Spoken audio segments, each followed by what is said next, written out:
What's up, guys? Just a short vid real quick. There's no update on this. It's still my daily, but it drives like shit. I still haven't changed the block out from the GSR head to the B16 block since the GSR block is trash. But we also picked up a 2008 TL Type S.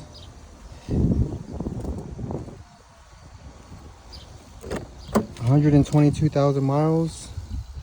Yes, it's automatic, I know, but I mean, look at how clean this is.